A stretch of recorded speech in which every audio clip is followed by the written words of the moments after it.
నమస్తే welcome to I news. బంగారం ఆకాశమే హద్దుగా దూసుకెళ్తోంది. America చైనాల మధ్య సుంకాల వార్తో బంగారం ధరలకు రెక్కలు వచ్చాయి. మునుపెన్నడూ లేని విధంగా ధరలు పెరుగుతున్నాయి. ప్రస్తుతం 10 గ్రాముల మేలిమి బంగారం 1,00,000 దాటేసింది. బంగారం లకారం అనే పోస్టులు సోషల్ మీడియాలో వెల్లువెత్తుతున్నాయి. అగ్రరాజ్యాల వాణిజ్య వార్లో గోల్డ్లో భారీగా పెట్టుబడులు తరలివస్తున్నాయి. ఇది బులియన్ వర్గాలనే ఆశ్చర్యపరుస్తున్న పరిస్థితి. అంతర్జాతీయ విపణిలో 31.10 గ్రాముల ఔన్స్ 24 క్యారెట్ల బంగారం తొలిసారిగా $3,400 మార్కును దాటడం ఓ రికార్డ్. ఒక్క రోజులోనే ఔన్స్ బంగారం ధర $110 పెరిగింది. ప్రస్తుతం హైదరాబాద్ బులియన్ మార్కెట్లో 10 గ్రాముల బంగారం 1,00,000 దాటేసింది. ఈ ఏడాదిలోనే దాదాపు 21,000 పెరిగింది బంగారం. రష్యా, ఉక్రెయిన్, ఇజ్రాయెల్, పాలస్తీనా, ఇజ్రాయెల్, హెజ్బొల్లా మధ్య యుద్ధాలు, చైనాపై అమెరికా భారీ సుంకాలు, ఆంక్షలతో బంగారం విపరీతంగా పరుగులు తీస్తోంది. రూపాయితో పోలిస్తే డాలర్ విలువ దాదాపు స్థిరంగా ఉన్న మరికొన్ని ఇతర దేశాల కరెన్సీలతో పోలిస్తే బలహీనపడుతోంది. అమెరికాలో వడ్డీ రేట్లు తగ్గి డాలర్ బలహీనపడే అవకాశాలున్నందునే సురక్షిత పెట్టుబడి సాధనంగా భావిస్తూ బంగారంపైకి పెట్టుబడులను మళ్లిస్తున్నారని చెబుతున్నారు. ఇవన్నీ కలిసి బంగారం ధర పెరిగేందుకు కారణంగా తెలుస్తోంది.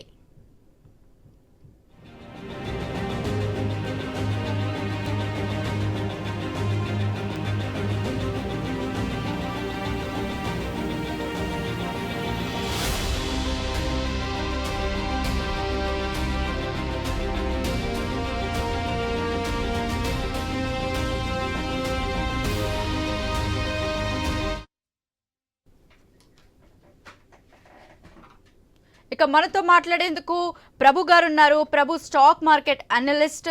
ప్రభు చెప్పండి. నమస్తే అండి. నమస్తే ప్రభు గారు. ఆయన కంటిన్యూస్ గా ఏది నోరెత్తి ఏం మాట్లాడినా గానీ ఎగనెస్ట్, అందుకని ఇబ్బందులు వస్తాయి అనుకున్నాం. అదే అవుతోంది. ఆయన ఎప్పుడైతే మాట్లాడకుండా ఉంటాడో అప్పుడు మార్కెట్, ఈక్విటీ మార్కెట్ పెరుగుతుంది, గోల్డ్ తగ్గుతుంది. కంటిన్యూస్ గా అంటే 245% చైనా మీద వేసిన తర్వాత ఇప్పుడు వాళ్ళేమో మీ ఇష్టం అన్నారు. మేము ఏం పంపించాం, మీ ఇష్టం అన్నారు. ఆయనకి ఏం చేయాలో తెలియదు. నెక్స్ట్ ఏం చేశాడు, అక్కడి నుంచి వచ్చే ప్రోడక్ట్ మీద 1 టన్కి $50 వేస్తా అన్నాడు. అయినా పట్టించుకోలేదు వాళ్ళు. ఇప్పుడు ఈయన ఏమన్నా కానీ అవతల వాళ్ళు సైలెంట్ గా ఉండేదానికి ఈయనకి ఉక్రోషం వస్తుంది. ఏం చేయాలో తెలియట్లేదు. ఆ బాల్ ఆయన కోర్టులో ఉంది. ఇంకా నెక్స్ట్ స్టెప్ ఏంటి అనేది తెలియట్లేదు. కాబట్టి నెక్స్ట్ ఇప్పుడు ఏంటి, యుఎస్ స్లో డౌన్ అవుతుంది, ఎకానమీ స్లో డౌన్ అవుతోంది, ఇంట్రెస్ట్ రేట్లు మనం తగ్గించాలి అని చెప్పి నిన్న ప్రెషర్ పెట్టి ఆయన మీద ఫెడ్ చైర్మన్ పోవెల్ మీద చేస్తే, మీరు టరీఫ్లు పెంచుతున్నారు, దానివల్ల ఇన్ఫ్లేషన్ పెరుగుతుంది, ఇన్ఫ్లేషన్ పెరిగినందువల్ల ఇంట్రెస్ట్ రేట్లు తగ్గించడానికి ఛాన్స్ ఉంటుంది, ఇంకా పెరిగే అవకాశాలు ఉంటాయని చెప్పాడు ఆయన. అయితే నేను అంటే తీసేసి వేరే వాళ్ళని పెడతానన్న కూడా హింట్ కూడా ఇచ్చాడంట. అందుకే నాస్డాక్ నేను ఇంటర్నేషనల్ మార్కెట్ 3% పడ్డాయి. సో మళ్ళీ మార్నింగ్ కల్లా యుఎస్ ఫ్యూచర్స్ అన్ని మళ్ళీ కవర్ అయినాయి అనుకోండి. సో ఇట్లా ఏదో ఒకటి ఆయనకు తోచింది. ఎందుకంటే ఇప్పుడు నెక్స్ట్ ఇయర్ కూడా వరల్డ్ హెల్త్ ఆర్గనైజేషన్ నుంచి బయటకు వచ్చేస్తానంటాడు. నాసా చీఫ్ ని కూడా కేట్ కెల్విన్ ని తీసేశాడు. అంటే ఏదొచ్చినా ఆయన అంటే విపరీత పోకడనుకోవచ్చు ఒక రకంగా. ఇది ఎంతవరకు దారితీస్తుంది అంటే, ఆయన ఇంకా ఏమి చేయకుండా ఉండేందుకు పార్టీనే చేయాలా, వాళ్ళ పార్టీనే ఏమైనా డిసిషన్ తీసుకోవాలా, లేదా అప్పటి వరకు ఆయన కంటిన్యూ చేసేటట్టే ఉన్నాడు. ఎందుకంటే గోల్డ్మెన్ సాచ్ కూడా 3,500 టార్గెట్ ఇచ్చి ఇప్పుడు 3,700 అంటోంది ఔన్స్ కి. అంటే అది ఎంత పోతుంది, 1,15,000 దాకా పోయే ఛాన్స్లు కనపడుతున్నాయి అంటున్నారు. ఎందుకంటే ఈ రకంగా పోతే కంటిన్యూస్ గా ఏదో ఒకటి కొత్తది తెర మీద తెస్తున్న కొద్దీ టెన్షన్ పెరుగుతూనే ఉంటది. కాబట్టి టరీఫ్ టెన్షన్ ఉంటే యుఎస్ ఎకనామిక్ ఇది ఇబ్బంది అవుతుందని, డెట్ క్రైసిస్ పెరుగుతోంది. వాళ్ళది కూడా $35 ట్రిలియన్ డెట్ క్రైసిస్ ఉంది. దాంట్లో 80% జనాలే ఉన్నాయి. సో ఈ రకంగా చేస్తే ప్రొడక్ట్ మీద అన్ని ప్రైజులు పెరిగిపోతాయి, ఎండ్ ప్రొడక్ట్ వాళ్ళు ఎక్కువ పెట్టి కొనుక్కోవాలి, అందుకని కన్సంప్షన్ తగ్గిపోద్ది, ఇన్ఫ్లేషన్ పెరిగిపోద్ది, అన్ని రకంగా భయం ఉన్నాయి. కాబట్టి ఆయన తగ్గించనన్నాడు. ఆయన కరెక్ట్ ఉన్నారు. ఫెడ్ చైర్మన్ పోవెల్ కరెక్ట్ ఉన్నారు. అయినా ఈయన చేసే స్టాష్లు ఎవరికి నచ్చట్లేదు. డెఫినెట్ గా ఇది అంతెక్కడ అనేది, ఆయన ఎక్కడ ఎండ్ అవుతాడు అనేది పెద్ద క్వశ్చన్. ఆ క్వశ్చన్ దాకా ఆయన ఎండ్ అయ్యేదాకా ఇది కొంచెం మూమెంట్ పెరుగుతూనే ఉంటది. అది ఎక్కడ దాకా అనేది మనం కరెక్ట్ పాయింట్ చెప్పలేం. కాబట్టి ఆయన ఏ డిసిషన్ తీసుకోకుండా మళ్ళీ నార్మల్ స్టేజ్కి రావాలంటే ఎప్పుడు ఏంటి అనేది ఇక ఫ్యూచరే చెప్పాలి. It's $1 million question. ఆయన ట్రంప్ సునామీ ఒకటే, ఎప్పుడు ఎలా రియాక్ట్ అవుతారో తెలియదు. జనాల్ని కూడా అందరూ భయపడతా ఉన్నారు.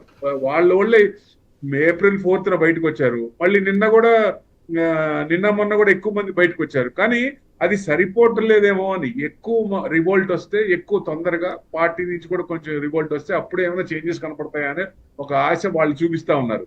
ఎందుకంటే ఏదన్నా రీప్లేస్మెంట్ చేస్తారు. కెనడా లాగా, కెనడాలో జస్టిన్ ట్రూడోని ప్రైమ్ మినిస్టర్ చేశారు కదా, సేమ్ సిచ్యువేషన్ ఇక్కడ కూడా వస్తుందని ఆశతో ఉన్నారు. ఎందుకంటే ఈయన ఆగేటట్టు లేడు, ఎట్టి పరిస్థితుల్లో ఆగేటట్టు లేడు. ఆయన ఈగో తీర్చుకోవాలని ఏదైనా అన్ని కంట్రీస్ మీద ఇబ్బంది పట్టాలి, బ్రిక్స్ కంట్రీస్ మీద అన్ని కంట్రీస్ మీద ఇబ్బంది పట్టాలి, వాళ్ళని మన మాట వినాలి. సో మిగతా వాళ్ళకి ఏం చెప్తున్నాయన, మీరు చైనాకి సపోర్ట్ చేయకుండా నేను చెప్పేది ఏంటంటే టరిఫ్లు మీకు అనుగుణంగా 10% ఆ రేంజ్ లో పెడతాను, లేదంటే చైనా సైడ్ మీరు వెళ్ళారంటే ఎక్కువ టరిఫ్లు పెడతానని భయపెడుతున్నాడు అందరినీ. అన్ని విధాలుగా చేస్తున్నాడు ఆయన. సో ఇది ఎకానమీకి బాగా దెబ్బ వస్తుంది. కాబట్టి పెద్దన్న పొజిషన్ లో ఉంటే అంకుల్ శామ్ లా ఉండాలి, అంతేగాని ఈ రకంగా చేస్తే ఎలా ఊరుకుంటారు? డీడాలరైజేషన్ అవుతుంది, డీఫేమ్ అవుతుంది. సో డెఫినెట్ గా ఇది మంచిది కాదు. అందుకనే ఆల్టర్నేట్ అసెట్స్ గోల్డ్ పెరుగుతుంది.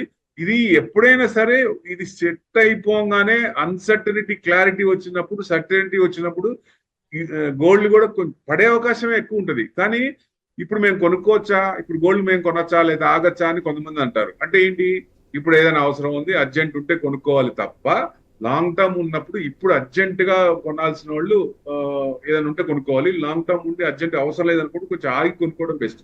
డిప్పులు వస్తాయి, డిప్పులు సహజం అండి. 100% డిప్ వస్తుంది ఎక్కడో చోట.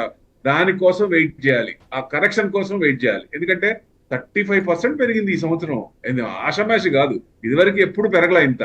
ఇది టూ మచ్. ఇంత పెరిగినప్పుడు కరెక్షన్ అనేది ఎక్కడో చోట ఉంటది, ఎంత విపరీతంగా ఉంటది. కానీ ఇప్పుడు 91,000 90,000కి వచ్చినా మంచి డిప్పే కదా. సో అలాంటప్పుడు అక్కడ కొనుక్కోవడం బెస్ట్. ఎందుకంటే 50% ఇన్వెస్ట్మెంట్ చేస్తే ఇది కంటిన్యూ, ఈ సినారీ కూడా ఎప్పుడు లేదు. ఇప్పుడు డాలర్ ఇండెక్స్ అను యుఎస్ ఈల్డ్స్ కూడా ఎప్పుడు ఇన్వర్స్ కోరిలేషన్ లో ఉంటాయి.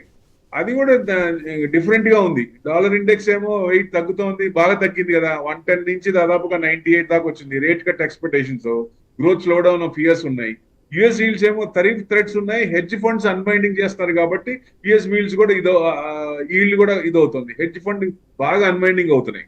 So gold and real rate interest రేట్లు కూడా అగెన్స్ట్ ద నార్మ్స్ ఉన్నాయి. ఎప్పుడు రానిది కూడా ఇప్పుడు జరుగుతున్నాయి.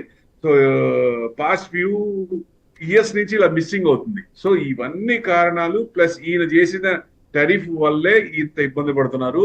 అది ఎప్పుడు ఆగుతుంది, దీనికి ఈ పోకడకి అంతెక్కడ అనేది ఇక ముందు ఫ్యూచరే చెప్పాలి. ఎందుకంటే దీని ఎవరు ఎండ్ పాయింట్ చెప్పలేరు కదా, ఇక్కడ దాకా ఉండి ఇక్కడ యూటర్న్ చేస్తారని. ఆయన ఆగాలి ఎట్టి పరిస్థితిలో. ఇలాంటివి జనం మీద ఆయన ఆలోచనలు, ఆయన ఎగెనిస్ట్. ఎందుకంటే ఫర్ ఉంటే ఓకే, జనాలకు మంచి చేస్తే ఓకే, ఎగెనిస్ట్ చేస్తే అట్లా అసలు వాళ్ళే అనుకోలేదేమో ఇంత చేస్తారనుకుంటే ఎలక్షన్ లో గెలిపించేవాళ్ళు కాదు, ఎలక్షన్ లో అంత దారుణంగా. సో రివోల్ట్ తొందరగా వస్తే బెస్ట్. ఎందుకంటే వాళ్ళకంటే మనోళ్లే నయం, ఏదైనా ఉంటే ఇమీడియట్ రియాక్ట్ అవుతారు. వాళ్ళు అంత త్వరగా రియాక్ట్ అవ్వట్లేదు.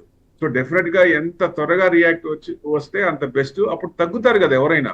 ఈ పిచ్చి ఆలోచనలు, ఈ మ్యాడ్ డిసిషన్స్ అనుకోవచ్చు ఒక రకంగా, ఇలాంటివి తగ్గుతాయి.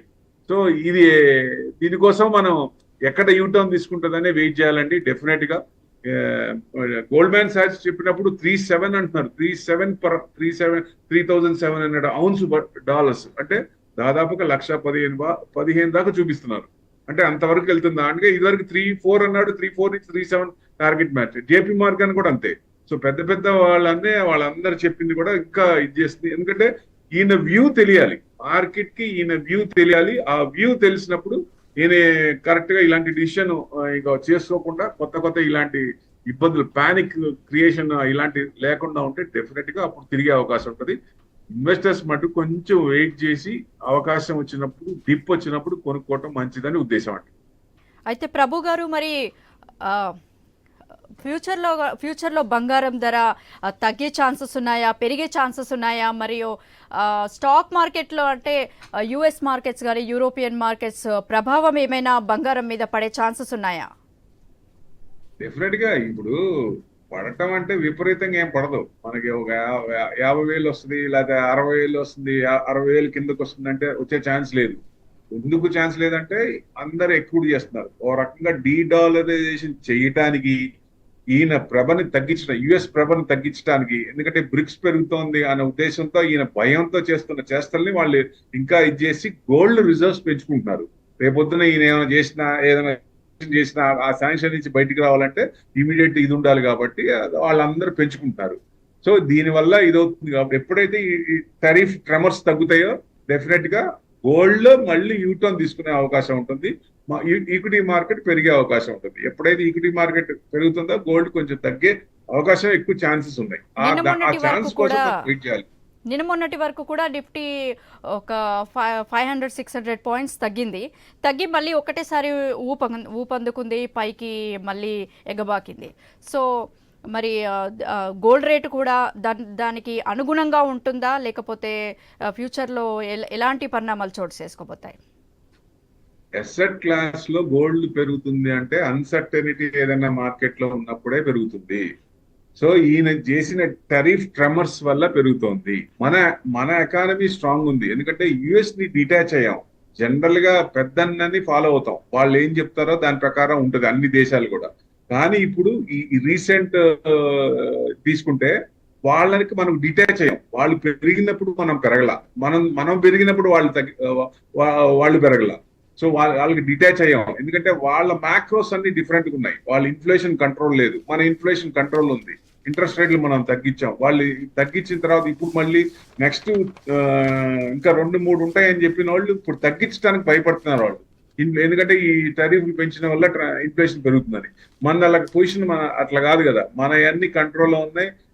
ఎక్స్పెక్టేషన్, ఆర్బీఐ ఎక్స్పెక్టేషన్ దానికంటే ఇన్ఫ్లేషన్ తక్కువ ఉంది. సో మ్యాక్రోస్ అన్ని ఫెంటాస్టిక్ ఉన్నాయి కాబట్టి మార్కెట్ నెక్స్ట్ మనకి అన్ని బాగున్నాయి కాబట్టి మార్కెట్ ఇది అవుతోంది. సో వాళ్ళ పొజిషన్ తెలుసుకోవాలి ఎక్కడో చోట, ఎందుకంటే ఇప్పుడు అందరినీ భయపెడుతున్నాడు. మనకి పెద్ద యుఎస్ మీద పెద్ద మనమేం ఆధారపడలా, మన ఎక్స్పోర్ట్స్ మొత్తం చూసుకుంటే 18%. సో అందుకని ఎక్కువ ఎఫెక్ట్ ఉండదు.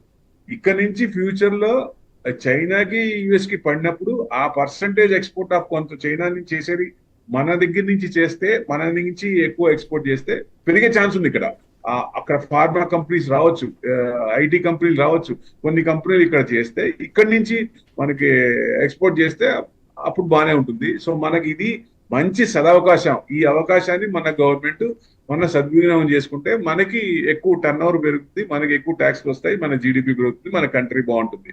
సో ఈ అవకాశాన్ని మన మోడీ గారు ప్రైమ్ మినిస్టర్ చెప్పినట్టు ఇది అమృత్ కాల్ స్టార్ట్ అయింది. ఈ సంక్షోభం వాళ్ళకి వచ్చిన దాన్ని మనం యూటిలైజ్ చేసుకోవాలి. మనం గ్రాప్ చేసుకుంటే వాళ్ళ నుంచి మనం ప్లస్ అవుతాము. ఇది మంచి యూటిలైజేషన్ టైం ఇది. సో గవర్నమెంట్ డిసిషన్స్ కరెక్ట్ గా ఉంటే డెఫినెట్ గా విల్ గ్రో లైక్ ఎనీథింగ్. ఏది చైనా లాస్ట్ 15 years ఎలా పెరిగిందో మనం అట్లా ఇప్పుడు పెరిగే ఛాన్సులు ఉంటాయి నెక్స్ట్ 15 years లో. ఇది ఇట్లాంటి ట్రమర్స్ జనరల్ గా ఎవరు చేయరు, ఇంత దారుణంగా ఇంత భయంకరంగా ఎవరు చేయరు. ఎందుకంటే ఆయన చెప్పేది ఒకటి చేసేది ఒకటి. ఎలక్షన్ లో చేస్తానని చెప్పాడు కానీ మరీ ఇంత దారుణంగా చేస్తారంటే అసలు వాళ్ళు ఓట్లు వేసేవాళ్ళే కాదు. ఇప్పుడు నెక్స్ట్ ఇయర్ ఎలక్షన్స్ ఉన్నాయి, వాళ్ళకి పార్లమెంట్ ఎలక్షన్స్ ఉన్నాయి నెక్స్ట్ ఇయర్. ఆ పార్లమెంట్ ఎలక్షన్స్ లో ఆయనకి ఎగెనిస్ట్ రావచ్చు, ఎందుకంటే జనాల నుంచి ఎక్కువ ఇది వస్తుంది, పార్టీ నుంచి కూడా ఇది అవుతుంది కాబట్టి. సో ఎక్కడ ఎండ్ పాయింట్ ఎంత త్వరగా పెడితే అంత మంచిది. ఆ ఎండ్ పాయింట్ ఇక్కడ దగ్గరలో ఏం కనపడట్లేదు. గోల్డ్మెన్ సార్ చెప్పినట్టు ఇంకా కొంచెం పెరిగే అవకాశాలే కనపడుతున్నాయి, ఎందుకంటే కొత్త ఇంకా తెస్తున్నాడు ఆయన, కొత్త ఛార్జెస్, కొత్త ట్యాక్సులు అలాంటివి తెస్తున్నాడు కాబట్టి ఇంకొంచెం ట్రెండ్ పాజిటివ్ ఉంది గోల్డ్ కి.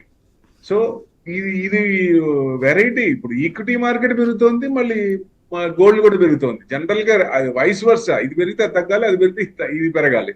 సో మెయిన్ ట్రెమర్సేరే కాబట్టి ఇది ఎక్కడో చోట సెటిల్ అవుతుందనే ఆశ అందరికీ ఉంది. ఇన్వెస్ట్మెంట్ చేసేవాళ్ళు మటుకు లాంగ్ టర్మ్ పెట్టుకొని కొంచెం ఏదైనా డిప్ వచ్చినప్పుడు కొనుక్కోవడం బెస్ట్. అదే షార్ట్ టర్మ్ అయితే కొంచెం ఇలాంటి ఎక్కువ అప్స్ అండ్ డౌన్స్ బాగా ఉంటాయి, వాలటాలిటీ బాగుంటుంది. ఇక్కడి నుంచి కూడా వాలటాలిటీ, గోల్డ్ లో కూడా వాలటాలిటీ ఎక్కువ ఉండే అవకాశం ఉంటుంది. సెటిల్ అయ్యేదాకా. అయితే ప్రభు గారు, మరి వొలటాలిటీ చాలా ఎక్కువగా కనిపిస్తోంది గత 3 నెలల నుంచి. ఎందుకంటే నిఫ్టీ మరీ 600 పాయింట్లు పెరగడం, మళ్ళీ తగ్గడం, మళ్ళీ పెరగడం అనేది, ఆ తర్వాత మళ్ళీ ఇప్పుడు 24కి వచ్చేసింది, 24,000కి అలా వచ్చేసింది. సో ఈ హెచ్చుతగ్గుల వల్ల చాలా వరకు ఇబ్బంది పడుతున్న ఇన్వెస్టర్స్ ఇప్పుడు గోల్డ్ అయితే కొంచెం హెడ్జింగ్ లాగా పనికొస్తుంది అని అనుకుంటారా? హెడ్జింగ్ లాగా పనికొస్తుందని గోల్డ్ మీద ఇన్వెస్ట్ చేసే ఛాన్సెస్ ఉంటాయి కదా, దీనిపై మీరేమంటారు? జనరల్ గా ఈక్విటీ మార్కెట్ ఇబ్బంది పడుతున్నప్పుడు అసెట్ క్లాస్ లో గోల్డ్ పెట్టుకోవాలంటే హెడ్జింగ్ చేస్తారు. ఇప్పుడు ఏదైతే ఇక్కడ లాస్ అవుతుందో దానికి అక్కడ వచ్చే ప్రాఫిట్ ఇది అవుతుంది కాబట్టి హెడ్జింగ్ చేస్తారు. హెడ్జింగ్ చేస్తేనే మామూలు కరెక్ట్. ఎందుకంటే ఇప్పుడు హై పొజిషన్ లో వచ్చేసారు గోల్డ్ కూడా. ఎక్కడో వచ్చాడు, ఇప్పుడు జేడి వ్యాన్స్ ఇండియాలో ఉన్నారు, వైఫ్ అండ్ హస్బెండ్ ఇండియాలో ఉన్నారు. సో ఈ 4 days ఇండియాలో ఉంటారు. ఆయన ఇప్పుడు మన ప్రైమ్ మినిస్టర్ తో ఏంటి డీలింగ్స్, ఏమన్నా పాజిటివ్ న్యూస్ వస్తుందా అనే ఉద్దేశం కూడా ఉంది మార్కెట్ కి. అందుకే ఈక్విటీ మార్కెట్ పెరుగుతోంది. సో ఈ 4 days కూడా కొంచెం మన 24,800 మార్కెట్ అక్కడ దాకా రావచ్చు అంటే వచ్చే అవకాశాలే ఉన్నాయి, 25,000 దాకా. సో ఈ ఏదన్నా నెగిటివ్ రాకుండా, ఏదన్నా ఆయన మన ఇండియా సైడ్ పాజిటివ్ గా ఉండి కొంచెం వైబ్స్, కొంచెం పాజిటివ్ వైబ్స్ ఇస్తే డెఫినెట్ గా ఇదిగా ఉంటుంది. సో అప్పుడు గోల్డ్ తగ్గే ఛాన్స్ ఉంటుంది. అది ఏంటి అవుట్పుట్ ఏంటి అనేది మనం ఇంకా ఒక 2-3 రోజులు ఆగితే గానీ, ఆయన వెళ్ళిన తర్వాత కానీ మనకు తెలియదు. అప్పుడు మనం పాజిటివ్ గా ఉండొచ్చు. అది నెగిటివ్ గా పాజిటివ్ అనేది మనం చూస్తే దాన్ని బట్టి ఉంటుంది. ఓకే, థ్యాంక్ యూ ప్రభు గారు. అయితే ఇప్పుడు బంగారం ఆకాశమే హద్దుగా దూసుకెళ్తోంది. అమెరికా చైనాల మధ్య సుంకాల వార్తో బంగారం ధరలకు రెక్కలు వచ్చాయి. ఇలా హెచ్చుతగ్గులు కూడా కనిపిస్తోంది, బంగారం భారీగా పెరిగింది. సో ఇవి ఇవాల్టి అప్డేట్స్. చూస్తూనే